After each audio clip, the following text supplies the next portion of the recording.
तो जय हिंद प्यारे बच्चों, मैं आपका बायोलॉजी एजुकेटर साहिल कुमार। स्वागत है मेरे चैनल इनो डॉट बायो एजुकेशन में। तो जैसे कि हम पिछले वीडियो में परागन के बारे में पढ़ रहे थे।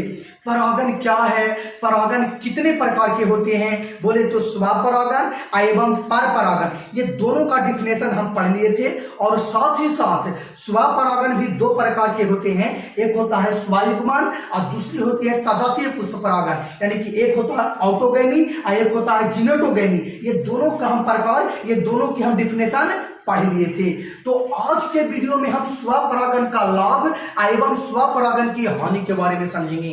तो आप लोग वीडियो में लास्ट तक बने रहें और स्वपरागन की लाभ एवं स्वपरागन की हानि को बिल्कुल आसान भाषा में, इजी भाषा में समझ करके जाएं। तो चलिए बाबू, अब स्वपरागन की लाभ को देख लेते हैं, प्रॉफिट ऑफ सेल्फ पॉलिनेशन को देख लेते हैं। तो चलिए हम सबसे पहला लाभ देखते हैं। सबसे पहला लाभ यानी देखो, कह रहा है कि स्वपरागन के लिए अधिक पराग कणों की आवश्यकता नहीं होती। स्वपरागन के लिए अधिक पराग कणों की आवश्यकता नहीं होती है। अगर कम मात्रा में भी पराग कण रहेगा बाबू, तभी स्वपरागन की क्रिया हो जाएगा। यानी कि स्वपरागन के लिए अधिक पराग कणों की आवश्यकता नहीं होती है। ये हुआ बाबू पहला लाभ। ये क्या हुआ? पहला लाभ। चलिए अब हम दूसरा लाभ देखते हैं बाबू। कह रहा है कि स्वपरागन जो होता है, यानी कि यह परागन जो होते हैं सरल एवं सुलभ होते हैं। स्वपरागन जो होता है बाबू सरल एवं सुलभ होते हैं। सरल एवं सुलभ का मतलब होता है बिल्कुल आसान तरीका से, बिल्कुल इजी तरीका से हो जाता है। तो स्वपरागन जो होते हैं कैसे होते हैं? सरल एवं सुलभ होते हैं। ये हुआ बाबू दूसरा लाभ, दूसरा प्रॉफिट। चलिए हम तीसरा लाभ देखते हैं बाबू। तीसरा लाभ देखो, कह रहा कि स्वपरागन के लिए पुष्पों का रंग, सुगंध एवं मकरंद की आवश्यकता नहीं होती है। स्वपरागन के लिए पुष्पों का रंग, सुगंध एवं मकरंद की आवश्यकता नहीं होती है। कह रहा कि अगर पुष्पों में रंग, सुगंध, मकरंद ना भी रहेगा तो पर भी स्वपरागन की क्रिया हो जाएगा। तो स्वपरागन के लिए रंग, सुगंध एवं मकरंद की आवश्यकता नहीं होती है। तो ये हुआ बाबू तीसरा लाभ। कितना लाभ? तीसरा लाभ। चलिए अब चौथा लाभ को देख लेते हैं। कह रहा है कि स्वपरागन से उत्पन्न बीज शुद्ध नस्ल के होते हैं। क्या होते हैं बाबू? शुद्ध नस्ल के होते हैं। स्वपरागन से उत्पन्न बीज जो होता है बाबू शुद्ध नस्ल के होते हैं। इस बीज में कोई मिलावट नहीं होता है, कोई दूसरा गुण का मिलावट नहीं होता है। तो स्वपरागन से उत्पन्न बीज जो होते हैं शुद्ध नस्ल के होते हैं, एकदम प्योर नस्ल के होते हैं। चलिए तो ये हुआ बाबू चौथा लाभ। अब हम समझते हैं पांचवा लाभ। कह रहा है कि स्वपरागन की अवसर चांस अधिक होता है। यानी कि स्वपरागन के जो चांस होता है, अवसर होता है, अधिक होता है। किसके अपेक्षा अधिक होता है? तब परपरागन की अपेक्षा इसमें अवसर, चांस अधिक होता है। यानी कि परपरागन की अपेक्षा स्वपरागन जल्दी हो जाती है, इसका अवसर अधिक होता है, इसका चांस अधिक होता है। स्वपरागन का अवसर क्या होता है? चांस क्या होता है जी? अधिक होता है। तो ये हुआ पांचवा लाभ। अब सबसे लास्ट लाभ देख लेते हैं, छठा लाभ। कह रहा है कि जिन पुष्पों में परपरागन नहीं होता है, जिन पुष्पों में परपरागन की क्रिया नहीं होता है, परपरागन नहीं होता है, उसमें स्वपरागन की क्रिया होता है बाबू। ये निश्चित है कि जिन पुष्पों में परपरागन की क्रिया नहीं होता है, जिन पुष्पों में परपरागन की क्रिया नहीं होता है, तो उन पुष्पों में बाबू स्वपरागन की क्रिया होता है।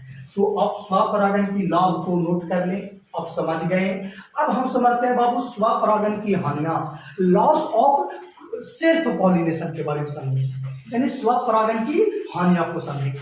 तो चलिए हम सबसे पहला हानि को देखते हैं। ये कह रहा है कि स्वपरागन से उत्पन्न बीज संकरयोज नहीं होते हैं, संकरयोज नहीं होते हैं। तो ये हुआ बाबू ये पहला हानि। ये क्या हुआ? ये हुआ पहला हानि। कह रहा है कि स्वपरागन से उत्पन्न बीज संकरयोज नहीं होता है। चलिए हम दूसरा हानि को देखते हैं। कहता है बाबू दूसरा हानि कह रहा है कि स्वपरागन से उत्पन्न बीज कम एवं हल्के होते हैं।